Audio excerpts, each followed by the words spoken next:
덴마크에선 이름 하나 지으려다 정부랑 진짜 싸운 부부가 있습니다. 그 사연이 궁금하지 않으세요? 덴마크에선요, 아이 이름도 허가를 받아야 한다는 거 알고 계셨나요? 기한 84, 해피버거, 민수 다 안 돼요. 금지. 왜? 대체 왜? 이름도 자유롭게 못 짓는다는 이 나라의 사연. 오늘도 경이로운 세상에서 풀어봅니다. 세상에는 이름을 마음대로 지을 수 없는 나라가 있습니다. 여러분은 그곳이 어디인지 알고 계신가요?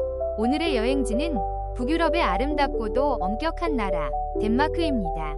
안녕하세요. 경이로운 세상입니다. 이 채널은 세계 곳곳에서 발견되는 독특하고 신기한 이야기를 여러분께 전달합니다. 오늘은 덴마크의 장명법, 이름 하나의 깃든 문화와 철학의 세계를 함께 탐구해볼까요? 덴마크에선 어떤 이름이 허용되고 어떤 이름은 거절당할까요? 파트 1. 덴마크 장명법 개요. 덴마크에선 아이의 이름을 부모가 마음대로 지을 수 없습니다. 이름 하나에도 국가의 허가가 필요하죠.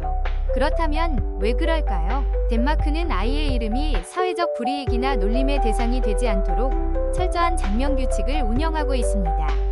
덴마크 정부는 공식 승인된 이름 목록을 운영하며 그 안에서만 이름을 선택하도록 권장합니다. 현재 약 2만여 개 이상의 이름이 등록되어 있고요. 그 외의 이름을 쓰고 싶을 경우엔 심사를 거쳐야 합니다. 이름 심사 기준은 발음의 용이성, 사회적 부적절성 여부, 성별 혼동 가능성 등 꽤나 세밀하게 정해져 있죠. 아이의 이름을 짓는 것이 단순한 부모의 자유만은 아닌 나라, 덴마크입니다. 파트 2. 이유와 역사적 배경. 이름을 지을 때 정부의 심사를 받아야 한다니 조금 과하다고 느껴지시나요? 하지만 덴마크에선 그럴 만한 이유가 있습니다.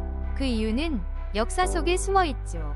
20세기 초까지만 해도 덴마크 인구의 절반 이상이 몇 개의 성씨를 함께 쓰고 있었습니다.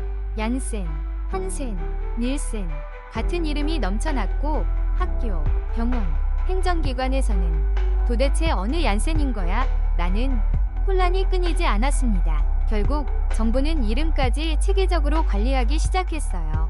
단지 행정 편의를 위한 것이 아니었습니다. 이름은 곧 한 사람의 정체성이니까요. 그리고 또 하나의 중요한 이유.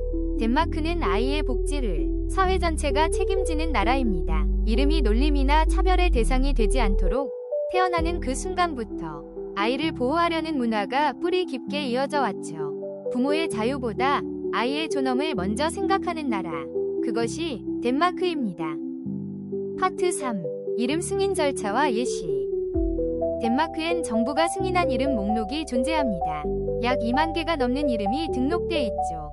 하지만 그 목록에 없는 이름을 쓰고 싶다면 조금 복잡한 절차를 거쳐야 합니다. 먼저 신청서를 작성하고 문화부 산하 장명위원회에 접수를 해야 합니다.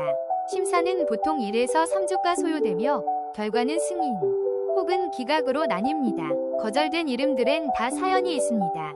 가령 몽키, 에너스, 플루트와 같은 이름들 말이죠. 이외에도 루시퍼, 크라이스트와 같은 종교적 신화적 의미가 강한 이름도 금지 대상입니다. 반대로 승인된 이름은 대개 부드럽고 사회적으로 중립적인 이름들이죠. 밀, 에이야, 리바 같은 이름은 발음 쉬우며 의미도 긍정적인 이름들입니다. 이처럼 덴마크는 이름조차도 아이의 삶과 사회를 깊이 생각합니다. 파트 4. 덴마크인의 생각과 문화적 가치. 덴마크인들은 이 제도를 단순한 규제로 보지 않습니다. 그들에게 이름은 문화의 일부입니다. 이름은 아이가 사회로 건네받는 첫 번째 선물이기에 더욱 신중하죠. 덴마크는 공동체 안에서 이름이 조화롭고 해가 없기를 바랍니다. 이 모든 과정은 아이와 사회 모두를 위한 배려입니다. 이름 하나에도 담긴 그들의 문화적 섬세함. 그 속에서 우리는 한 나라의 품격을 엿봅니다. 파트 5. 덴마크인들에게 이름이란? 이름은 단순한 단어가 아닙니다. 그건 나라는 존재의 첫 번째 문장이죠. 그 이름은 문화의 기억이고 공동체가 건네는 조용한 축복입니다. 덴마크의 장명법은 불편함에서 출발하지 않았습니다. 그 이름을 부를 때마다 그 아이는 세상과 연결됩니다. 그 이름엔 부모의 사랑과 작은 바람이 담겨 있겠지요. 여러분은 어떤 이름의 의미를 품고 계신가요? 기억에 남는 이름. 마음에 남는 이름이 있으신가요? 여러분이 좋아하는 이름의 이야기를 댓글로 들려주세요. 경이로운 세상은 매주 새로운 주제로 돌아옵니다. 다음 영상도 기대해주세요. 구독과 좋아요는 큰 힘이 됩니다. 감사합니다.